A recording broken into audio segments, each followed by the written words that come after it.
이 시간 우리 박주혜 학생 기도해 주시겠습니다.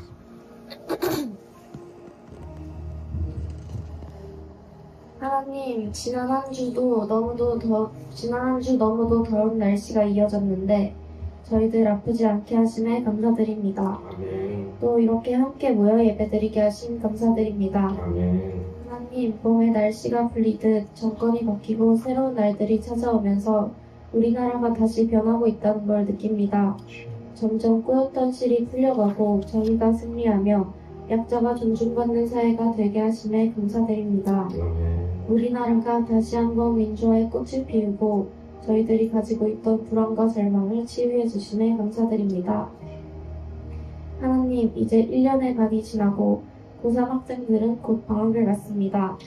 고등학생으로서 마지막 방학을 후회하지 않도록 헛된 시간이 되지 않도록 노력하게 도와주세요. 아멘. 입시와 수능이 얼마 남지 않은 지금 불안하고 너무도 지치는 시기이지만 하나님이 곁에 계심을 알고 하나님을 믿으며 앞으로 나아가는 저희가 되게 도와주세요. 아멘. 저희의 모습을 되돌아봅니다.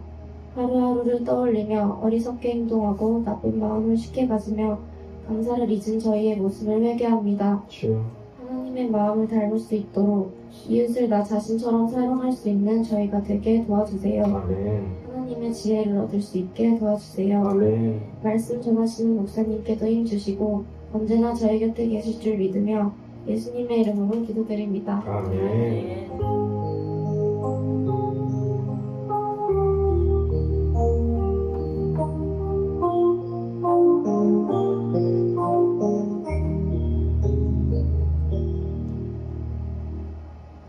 자, 오늘 성경 말씀은 마태복음 7장에서 오겠습니다. 마태복음 7장 13절입니다. 자, 이번 주는 어디 가신 분들도 계시고 또 아프신 분도 계시고 막 조금 뭐라 그럴까요? 더위에 잘 모르겠습니다. 여름이 언제까지예요?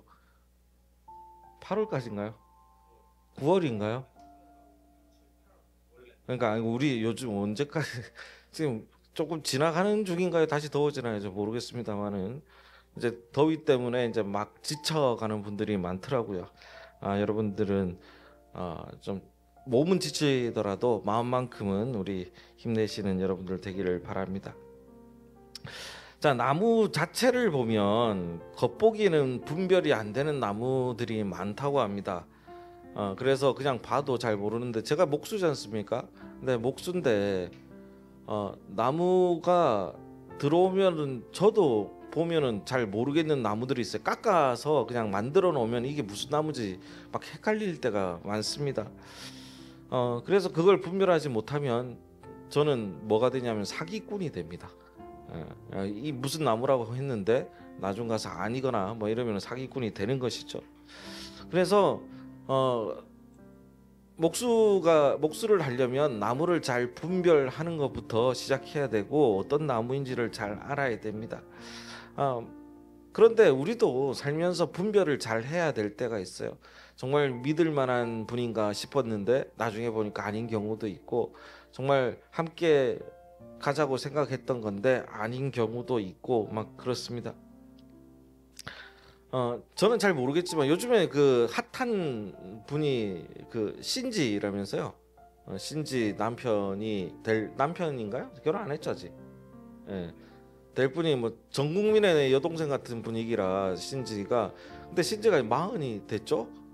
뭐 그 정도 됐을 거예요. 넘었는데도 아직 어떻게 그렇게 관심 가지면서 쟤는 안 돼, 쟤는 안 돼 하면서 온 국민이 그 분별을 하기 시작을 합니다.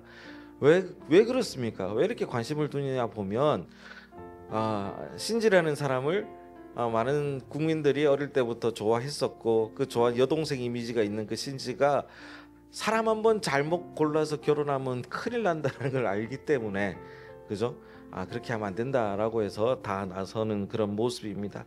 그러니까 이제 신지는 사랑받고 있는 그런 모습인 것이죠. 뭐 그 남자분에 대해서 제가 잘 모릅니다만은 과타부타를 떠나서 어쨌든 신지라는 한 사람은 많은 이들에게 사랑을 받고 있습니다. 근데 그분이 선택한 사람이 진짜 진국인지 아닌지는 여러분들 얼굴만 보고 알 수 있습니까? 없습니다. 예. 우리 아이들이 그 신지 얘기를 들으면서 아 진짜 그 남편 나쁘다 그러잖아요. 아니 도대체 어떻게 했는데 이 사람 어떤 사람이야 막 찾아보더니 첫 마디가 잘생겼네 그래요. 잘생겼네 그래요. 그러면서 겉만 보고는 알 수 없다는 거예요. 실제로 잘생겼는데 뭐 어떻게 될지 옛날부터 인물값을 한다라고 얘기를 하죠. 뭐 이러면서 막 얘기를 합니다. 근데 성경 때에도 그런 경우가 있었어요. 그게 뭐냐면 거짓 선지자들이 있었습니다. 그래서 거짓 선지자들이 오면서 많은 일들을 하기 시작하는데 우리 15절 오늘 성경을 좀 펴놓으세요. 함께 읽으면서 할 거니까요. 15절 한번 다시 읽어볼게요. 시작. 거짓 선지자들을 상가라. 왜? 왜? 양의 옷을 입고 너희에게 나오지만 속에는 노략질하는 일이라. 늑대와 이리 뭐 이런 거. 이리가 늑대잖아요. 이리가. 예. 아닌가요? 잠깐 헷갈렸네. 이리가 늑대잖아요. 그죠? 우리가 이리라고 표현하잖아요. 그 양의 겉옷을 입고 있지만 그 안에는 늑대인 거죠. 그 빨간 망토에서 그 늑대가 할머니를 죽이고 할머니의 그 안 죽이나요? 삼키나요? 삼키나요? 그래요? 그러니까 나는 동화가 좀 무서워. 사실은. 그래요. 미안해요, 내가 잘 몰랐다. 살아나온답니다. 예. 어쨌든 잡아먹죠. 먹고 하면서 그렇게 다가온 게 뭐냐면 늑대가 양의 탈을 쓰고 나타나는 게 성경에서 보고 나오는 그 모습 중에 하나라는 것이죠. 그래서 이 사람들이 이 거짓 선지자들이 왜 위험하냐면 이 거짓 선지자에게 미혹이 되면 일생의 믿음이 그 수고가 헛되게 된다라는 거예요. 우리 혹시 주은이 친구 지민이라고 아세요? 옛날에 왔지만 지금 서울에서 있어가지고 자주 못 오지만 지민이 얘기를 해주던데 지민이가 그 정말 친한 언니인가요? 언니 따라서 하도 교회를 가자 그래서 거기서 근처에 있는 교회를 갔대요. 갔더니 뭐라고? 안상홍 하나님의 교회. 거기를 데리고 간 거예요. 그러면서 주은이한테 전화를 해서 그런 얘기를 막 했대요. 도저히 이해할 수가 없다고. 어떻게 한 사람을 믿으라고 그랬나? 정확하게 얘기를. 그러니까 안상홍 교주를 믿으라고 그러는 거야. 그러면서 충격을 먹어가지고 지민이가 이제 그 언니까지도 안 봐야겠다 뭐 이러면서 이라는 얘기를 들었습니다. 그래서 중요한 거는 우리가 그 거짓 선지자들을 만나게 되면 여러분의 일색이 무너지는 경우가 생긴다라는 거죠. 근데 우리가 거기 가가지고 우리가 5주의 발걸음 때 가가지고 안상홍 뭐 이런 데 가서 신천지 이런 데 가가지고 이만희나 뭐 안상홍을 믿으라 이러면 여러분들은 어떻게 생각하겠어요? 이미 교육이 돼 있기 때문에 그죠? 저 큰일 날 사람이다라고 생각을 하겠죠. 그러면서 뭐 욕을 하든 뭐 도망을 오든 할 것입니다. 하지만 그렇게 자신 있던 사람도 주변의 교회들 얘기 들어보면 신천지가 들어가가지고 지난번에도 얘기했잖아요. 그 큰 교회들을 갖다가 갈기갈기 찢어놓는 걸 봅니다. 신천지는 누구를 위주로 합니까? 이만희를 믿으라고 하는 거예요. 그럼에도 불구하고 신천지가 들어와서 교회를 갈라놓는 것이죠. 조금 이따 그 얘기도 좀 해드릴게요. 사실 교인들에게 성도들에게 강도보다 무서운 것은 거짓 선지자들이고 이단들입니다. 강도를 만나면 약간의 재물을 혹은 뭐 강도를 만나면 상해를 입을 수는 있겠지만 이단을 만나면 영혼을 빼앗기기 쉽습니다. 그런데 문제는 뭐냐면 이 거짓 선지자들을 구별하기가 쉽지 않다라는 겁니다. 그 이유는 거짓 선지자가 아까 말씀드린 것처럼 양의 옷을 입고 그냥 나와 있기 때문이죠.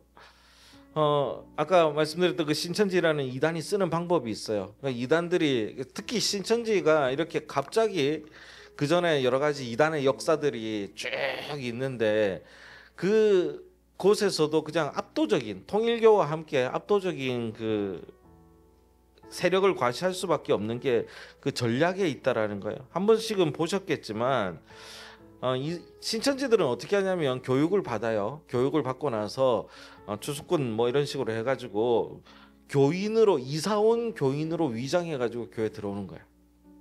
그래서 우리 교회도 막 갑자기 들어와가지고 지금 여기 근처에 이사 왔다 하면서 여기 들어와가지고 예배를 합니다.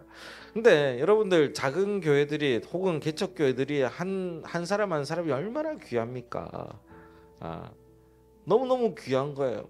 그래서 들어오면 목사님들이 혹은 그 사모님이랑 교인들이 너무 반갑고 좋은 거예요. 이분 계속 그 좀 교회 다니게 해야겠다 이러면서 손잡고 안아주고 해줍니다. 근데 새롭게 등록한 이 교인이 정말 열심히 봉사하고 헌신도 하고 헌금도 많이 해요. 그러니까 목회자로서는 너무너무나 예쁘고 감사합니다. 그리고 전도를 해요. 전도를 하면서 새 교우들이 이제 늘어나기 시작하는데, 이제 전도하는 사람들이 누구냐면 신천지 교인들이 전도를 한다는 식으로 해서 다 들어오는 거죠. 자, 그 다음부터 이제 뭐가 있냐면 두 번째 작전이 뭐냐면, 이제 목사님이 얼마나 믿겠어요. 전도도 많이 하고 우리 교회 진짜 개척 교회가 부흥하는데 일조를 했다라고 생각해서 이제는 뭘 하냐면, 목사님, 제가 아는 전도사님이 한 분 계신데 이분이 진짜 그 너무 좋은데 한번 만나보시겠어요? 이래가지고 무상으로 저기 봉사 좀 잘하시네요. 해서 옵니다. 근데 저도 여기 있다 보니까 혼자 다 해요. 혼자 다 하니까 너무 힘든 거야. 그러니까 한 가지 일만 하는 건 괜찮은데 막 온 신경을 다 써야 되니까 이제 과부하가 걸리기도 하고 힘듭니다. 근데 전도사가 들어오니까 내 일을 분담할 수도 있고 같이 의논할 수도 있고 너무 좋은 거야. 그러면서 이제 봉사하는데, 이 전도사로 들어온 분이 이제 교인들 한 사람 한 사람을 목회를 돕는다는 미명 아래 찾아가고 신방하고, 특히 성경 공부 같은 거 이상한 거 하면서 신뢰를 얻기 시작한 거예요. 자, 그 다음에 이제 어느 정도 세력이 확보가 되면 이제 뭘 하느냐? 우리 목사님 이상하더라. 뭐 생각보다 못생겼다. 뭐 이런 거 있잖아요. 마음에 안 든다. 뭐 키가 작다. 그리고 이제 제일 이제 건드리는 게 재정적인 거 건드립니다. 뭐 막 밥을 많이 먹는다는 거, 고기만 좋아한다라는 거. 그거는 괜찮아요. 그걸 교회 돈으로 먹는다는 거야. 본인 얘기죠. 깜짝 놀랐네 나는. 남의 내 얘기인 줄 알았다 나는. 자, 그랬는데요. 이러다 보면 결국은 뭘 하냐면 교회가 분열되기 시작한 거예요. 옆에 있던 큰 교회도 마찬가지입니다. 그 목사님이 잘못한 점이 있는지 없는지는 제가 뭐 판단하지 않겠습니다만은, 어쨌든 사이가 불화가 일어났어요. 불화가 일어나가지고 그 사이를 신천지가 들어가가지고 세력을 만들어서 분파를 만들어 버린 거예요. 그래서 다 갈라놓은 거예요. 그리고 이제 대판 싸웁니다. 이제 뭐 신천지 입장에서 안타깝게 된 게 저 길을 먹으려고 했던 것 같아요. 저 큰 교회를. 근데 그게 불발된 거는 있습니다만은, 아무튼 그래서 이렇게 해가지고 하나의 공동체가 깨지는 데는 그렇게 오래 걸리지 않았다고 합니다. 한 6개월, 1년 정도면 완전히 깨진다고 해요. 얼마나 힘듭니까? 그래서 저는 트라우마가 있어요. 우리 교인들이 뭐 미리 알아놓으세요. 교인들이 밖에 나가서 성경 공부한다 이러면 일단 트라우마가 있어요. 안 돼요. 안 돼요. 두 번째, 기도회 하는 것도 안 돼요. 아니면 정확하게 제가 알고 검증된 분 아니면 안 됩니다. 왜냐하면 모르는 사람한테 가는 건 되게 위험해요. 여러분, 안상홍 그 교회 다니거나 신천지 다니는 사람이 바보일 것 같죠? 특히 통일교 다니는 분이 바보일 것 같죠? 의사들, 법조인들, 요번에 그 게이트 터져가지고 막 김건희한테 뭐 줬다고 하는 게 통일교 인자인가요? 하잖아요. 이 사람들이 바보 같습니까? 아닙니다. 우리는 스스로를 똑똑하다고 생각하면 안 돼요. 저거 말도 안 된다고 하지만 눈앞에서 동전을 들고 있다가 없어지는 마술만 해도 우와 하고 있는 거예요. 그런 마술 같은 것이 그런 이야기가 나한테 꼭 필요하다고 생각하는 그런 달콤한 이야기가 내 귀로 들어왔을 때 내가 내 눈을 가려버린다라는 겁니다. 그래서 거짓 선지자들은 되게 위험합니다. 시내 곳곳에 무료 신학원 같은 거 만들어 놓고 성경 공부를 위장해 가지고 기성교인들을 유인하고 있습니다. 기성교회도 잘못한 게 많지요. 근데 그 기성교회에서 힘들고 어렵고 괴로운 경우가 너무 많은 거예요. 왜냐하면 여러분 교회가 크다고 해서 모두가 으쌰으쌰 하는 거 아니거든. 왜냐 몇 명이 그냥 일할 수 있는 사람들이 일하다 보면 그 사람들만 하게 돼요. 그러다 보면 지치면 불만이 나와요. 그러다가 그것을 갖다가 캐치해가지고 신천지나 이런 이단들은 가지고 있는 것이죠. 그래서 어쨌든 신천지의 작전을 이뤘기 때문에 잘 먹혔던 거예요. 문제는 이렇게 데리고 온 이 신천지나 뭐 이런 거짓된 사람들, 목회자들의 이 이야기들이 우리 일반 교회 내로 흘러져 내려오면서 얼마나 많은 잘못을 낳게 됐는지를 봐야 된다라는 거예요. 근데 그 사람들이 들어올 때 모른다니까요. 이 사람이 내 옆에 신천지 이렇게 써져 있지가 않아요. 모른다니까요. 신천지라는 말도 지금 신천지가 나쁜 일을 많이 했기 때문에 안 좋게 느껴지는 거지, 신천지라는 말은 되게 좋은 거예요. 새로운 하늘과 땅이라는 얘기거든요. 성경에 나오는 신천지 무슨 뜻입니까? 새 하늘과 새 땅. 좋은 말입니다. 우리 태극기라는 말도 극우주의자들이 그 태극기를 가져다가 정말 뭐 적대적이고 나쁘게 쓰다 보니까 태극기라는 말도 뜻이 안 좋아 버렸잖아요. 안 좋게 되잖아요. 아우 제 태극기야 막 이러면서. 태극기가 왜 안 좋은 말입니까? 우리나라 국기인데. 16절 한번 읽어보겠습니다. 시작. 그들의 열매로 그들을 알지니 가시나무에서 포도를 또는 엉겅퀴에서 무화과를 따겠느냐. 자, 콩 심은 데? 팥 심은 데? 전에도 한번 우리 권사님한테 물어봤지만 권사님이 농사를 좋아하시고 또 짓고 하시는데 요즘에 제일 심은 거 뭐 있으세요? 들깨. 들깨를 심으면서 포도가 열리겠거니 하진 않잖아요. 그런 사람은 아무도 없을 겁니다. 한 번도 의심하지 않을 거예요. 농사가 망칠 수는 있어도 들깨 심었는데 포도가 날 거라고는 생각하지 않겠죠. 그래서 근데 모른다라는 거예요. 땅속에 심고 나면 여기서 무엇이 나올지도 모르고, 근데 비슷한 나무가 있다 그랬잖아요. 비슷한 작물이 나와서 열매를 맺을 때까지는 그 작물이 모르는 경우들이 있다라고 얘기를 합니다. 물론 전문가들이 보면 알겠지요.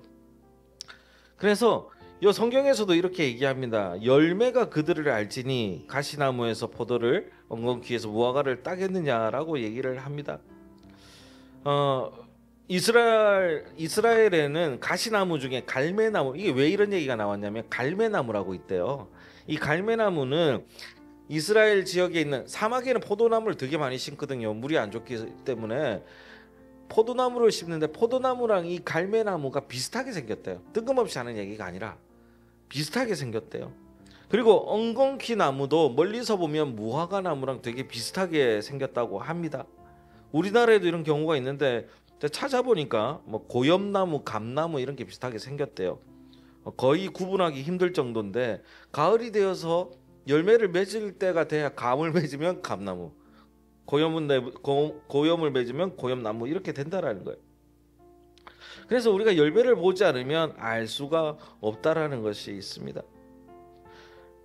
여러분 혹시 가면 현상이라는 걸 알고 계십니까? 가면 현상. 가면. 이 가면 현상이라는 말이 있는데 이걸 일단 말씀을 드리고 가야 될 게, 이거는 뭐냐면 사회적으로 존경받는 지위와 신분에 있으면서도 이것은 나의 참모습이 아닌 것 같다라는 생각을 갖고 있대요. 그래서 두려움이 생기는 건데 내가 언제든 이 가면이 벗겨질지 모른다라는 불안에 시달리는 현상이라고 합니다. 무슨 얘기냐면 나는 그냥 막 살아왔던 사람이에요. 막 살고 뭐 이렇게 했던 사람인데 갑자기 뭐 유명해지거나 아니면 뭐 국회의원 당선되거나 뭐 이래가지고 유명한 사람이 되었어요. 근데 나는 내가 어떻게 살았는지를 알기 때문에 내 옛날이 까발려지면 불안한 거예요. 그래서 자기는 유명한 사람이 되면서 가면 같은 걸 썼다고 생각하는 거죠. 그래서 내 가면이 벗겨지는 날 나는 큰일 난다고 생각해서 불안해하는 현상이라는 거예요. 근데 우리 인간은요, 누구든지 부부에게도 아내에게도 남편에게도 자녀에게도 부모에게도 말하지 못하는 그런 우리 마음의 수치를 갖고 있는 게 인간의 존재 아니겠습니까? 그것은 누구도 보이기 싫어하고 있고 그것을 가면으로 감추고 있는 것이거든요. 이게 벗겨질까 봐 두려워하는 게 너무나 증상이 심하다면 그것은 가면 현상이라는 겁니다. 변호사, 국회의원, 대기업의 중역 가운데 70% 이상이 심리학자들은 이 병에 아니면 더 거의 달지도 모른다는 얘기를 하면서 이 병에 걸려 있다고 합니다. 겉보기에는 존경받는 대학 총장이고 뭐 도지사고 국회의원이고 법관이고 변호사고 상당한 지도자들인데 여러분 뉴스만 봐도 정말 격세지감을 느끼지 않습니까? 나와가지고 정말 떵떵거리던 사람들이 이제는 막 압수수색 받고 막 이런 장면을 보게 됩니다. 가면이 벗겨진 것이죠. 그리고 청문회 같은 거 보면은 단 한 사람도 문제 없는 사람을 찾기가 힘듭니다. 이런 것을 불안해하는 것을 가면 현상이라고 표현을 하는 것이죠.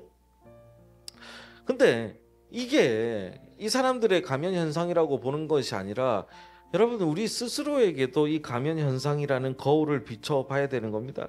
내가 믿음도 없으면서 잘 믿는 척하는 교인이 아닌지 아니면 내가 정말 하나님을 생각하지 않으면서 생각하는 것은 아닌지 바로 우리들의 모습이 아닌지 되짚어 봐야 될 것입니다. 근데 우리도 우리 스스로를 몰라요. 그죠? 예수님은 나무를 보아서 좋은 나무인지 못된 나무인지 분간을 할 수가 없다라고 얘기합니다. 그래서 분별하려면 가장 확실한 것은 그 열매를 보면 된다라는 거예요. 이게 무화과 나무라는 것을 보면 무화과를 맺으면 무화과 나무인 겁니다. 이 세상은 거짓과 사기가 판을 치는 세상입니다. 성도들이 진실한 삶을 지켜내기 참 어렵습니다. 사기도 종류가 너무너무 다양해요. 조그마한 물건 하나 살려고 하면 전에 얘기했죠. 뭐 하나 살려고 하는데 당근에서 너무너무 친절해 이 사람이. 마음에 쏙 들어. 그리고 가까워. 얘 푸르지오 3차로 오래요. 가서 저희 중고 물품을 하나 살려고 하는데 갔는데 전화가 와요. 아이고 죄송하다고 전화가 문자가 죄송하다고 내가 그게 안 돼가지고 시간이 안 돼가지고 기다리기 좀 그래서 저 문고리에 걸어 놓을 테니까 물건을 이게 사진을 찍어줘요. 걸어 놓을 테니까 와서 가져가시라고 요 몇 동 몇 호 이래가지고 사진을 딱 찍어줘.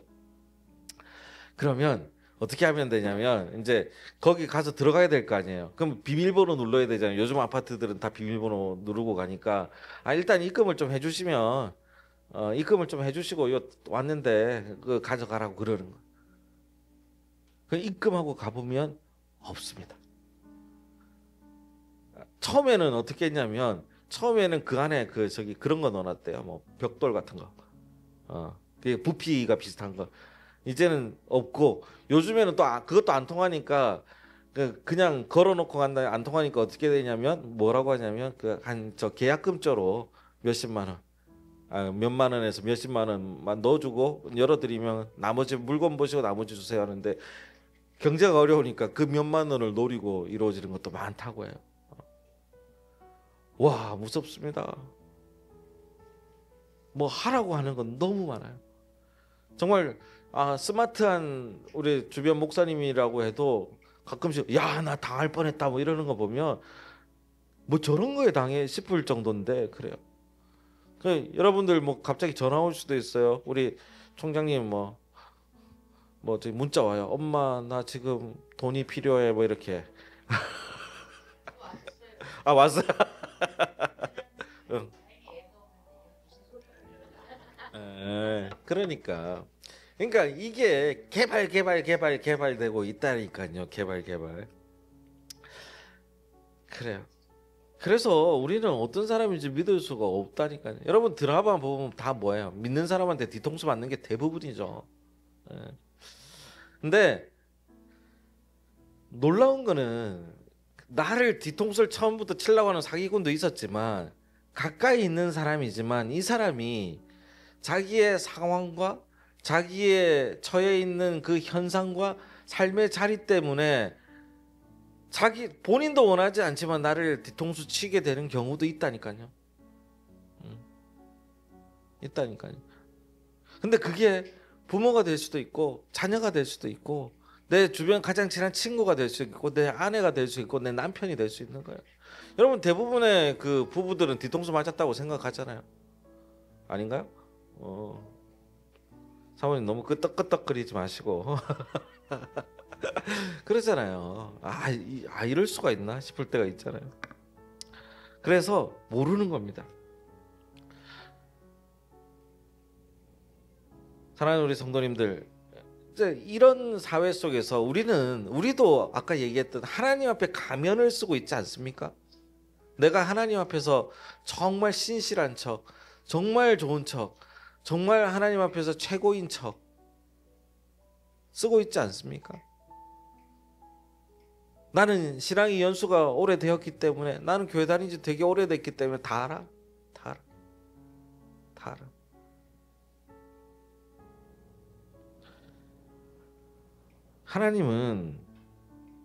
하나님이야말로 다 알잖아요. 우리가 그렇게 믿고 있고 그 하나님을 우리가 믿기로 마음 먹었잖아요. 다 아시는 분이기 때문에 우리가 먼저 하나님 앞에서 내 가식과 이런 것을 벗어야 됩니다. 그거를 종교적인 용어로 내려놓음이라고 얘기하는 사람도 있고 회개라고 얘기하는 사람들도 있습니다. 우리는 뭐 하고 계십니까? 그러므로 말미암아 하나님 앞에 내려놓고 하나님 앞에 내가 무엇을 갖고 있는지를 벗어 버려야 됩니다. 자, 그래서 이제는 완전히 하나님 앞에 내려놓음으로 말미암아 결국은 우리는 어디로 가야 되냐면 이 가식적이고 분별 안 되는 이 우리의 스스로 내가 어떤 열매일지도 모르는 우리를 어떻게 훈련시켜야 되냐면, 자, 오늘 말씀 보면 뒤쪽에 있은 말씀이 있죠. 눈이 잘 안 보이네. 21절 한번 봅시다. 자, 시작. 나더러 주여 주여 하는 자마다 천국에 들어갈 것이 아니요 다만 하늘에 계신 아버지의 뜻대로 뭐하는 자라야?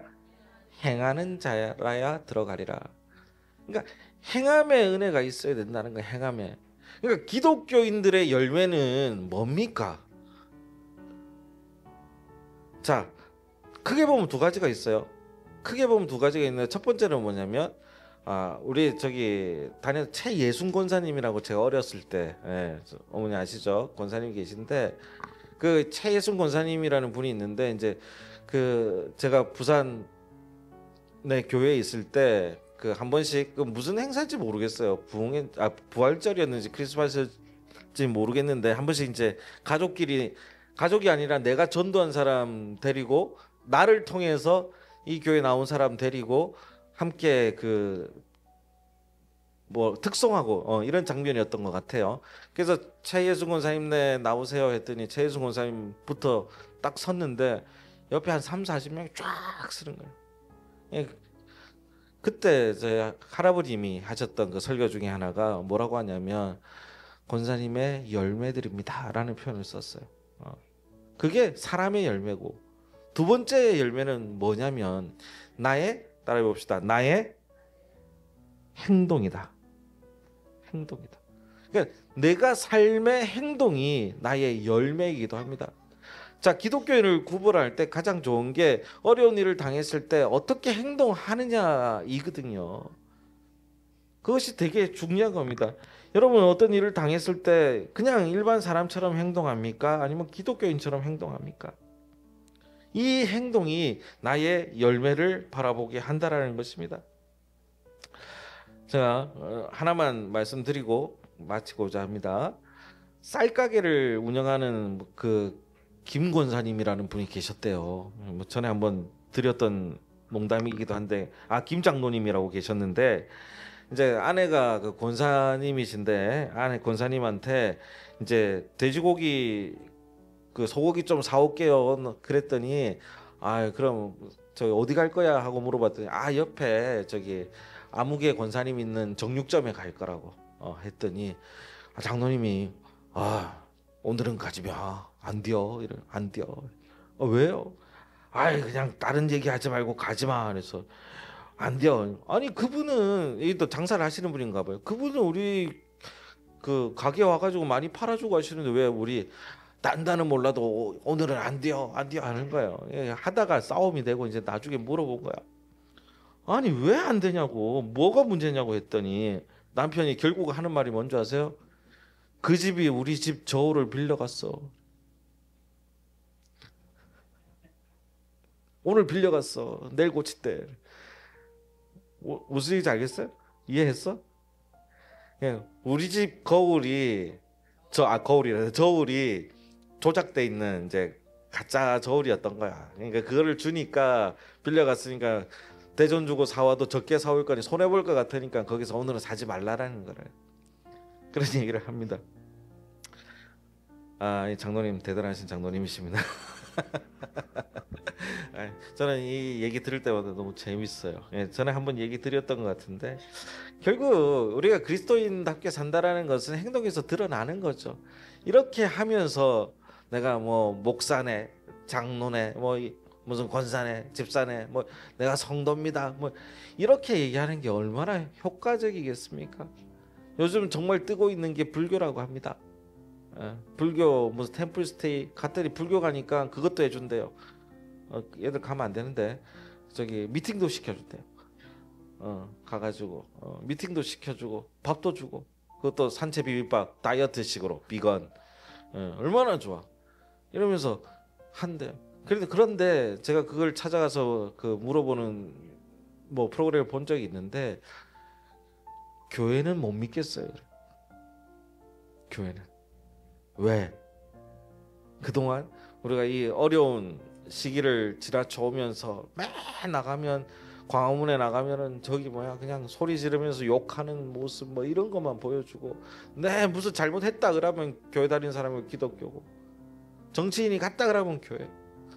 그러니까 이 젊은이들에게 그게 없는 거예요. 행동이 안 좋은 거예요. 그 행동이 안 좋은 사람들은 그 열매를 맺지 못하는 겁니다. 사랑하는 우리 성도님들, 아무리 주의 이름으로 주여 주여 하면서 선지자 노릇하고 귀신 쫓아내고 권능을 행한다고 할지라도, 우리가 기독교인처럼 예수님처럼 살지 않으면 그 믿음은 헛된 것이고 열매 없는 믿음이 됩니다. 사랑하는 우리 성도님들, 저는 이미 나는 열매 못 맺으면 어떡해 라고 생각하지 마십시오. 믿음은요, 그리고 우리의 삶은, 인간이 나무와 다른 것은 이제라도 내 마음속에 놀라운 하나님의 씨앗, 은혜의 씨앗을 심을 수 있기 때문입니다. 믿으십니까? 그런 일들이 일어나기를 바랍니다. 다음 주는 또 우리 그동안 멈추었던 우리 동네 콘서트가 다시 시작하는 날입니다. 이런 행사가, 저는 우리 처음에는 제 만족으로 했는지 모르겠지만 저는 제 만족으로 하는 게 아니에요. 우리 교회의 역동성과 우리 동네와 이웃 지인들을 위한 행사가 좀 되기를 바랍니다. 그동안 멈췄던 것을 통해서 많이 보고 해야 되는데, 전 또 재밌는 얘기를 들었는데, 우리 김지훈 집사님도 그러고 우리 강사님들도 그러고, 손님들 많이 오는데 이제 우리 지인들 데리고 오면 앉을 자리도 없고 괜히 복잡해지면 어떡하냐 뭐 이런 말씀을 하신 적이 있는데, 여러분 착각하지만 저는 우리 성도님들이 제 1번입니다. 어느 순간에도. 그래서 많이 데리고 오시면 그분들부터 앉혀야 되고, 우리 동네 지인 2천 여기 계시는 분들이 1순위인 거예요. 외부에서 오신 분들은 서서 봐도 돼. 그러니까 여러분들 걱정하지 마시고 주변에 있는 분들 많이 모시고 와서, 교회 나오라고 오시는 게 아니야. 데리고 오는 게 아니에요. 우리 권사님도 천주교 가는데 올라나 뭐 이렇게 얘기하셨는데, 괜찮아요. 그러니까 설득해가지고 데리고 오십시오. 데리고 와서 이런 문화적인 것들을 우리가 받은 은혜 때문에 나눠주는 거예요. 그냥 무상으로.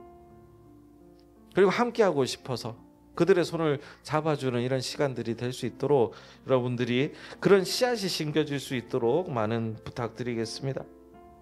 그래서 우리가 나중에 우리가 맺어지는 사람의 열매도 만나시고 내 행동을 통해서 내가 이렇게 변했구나라는 행동의 열매도 우리가 보면서 이제 내가 하나님의 사람으로 살아간다라는 그런 기쁨을 충분히 넘치게 누릴 수 있는 우리 성도님들 되시기를 주의 이름으로 축원하겠습니다. 기도하겠습니다. 하나님 감사합니다. 하나님 우리에게 주어진 많은 삶이 있지만 주님과 함께하는 삶을 우리가 선택했습니다. 그러나 그 선택으로 살다 보니 주님이 우리를 선택한 것을 깨닫게 됩니다. 하나님 이 깨달음을 통해서 저희들이 하나님의 열매를 맺어가는 삶이 되게 하시고 하나님은 저희들이 한 걸음 한 걸음 주님과 동행하는 삶이 될 수 있도록 그래서 이 짧은 삶이 하나님 안에서 행복한 삶이 될 수 있도록 도와주시옵소서. 예수 그리스도 이름으로 기도합니다. 아멘.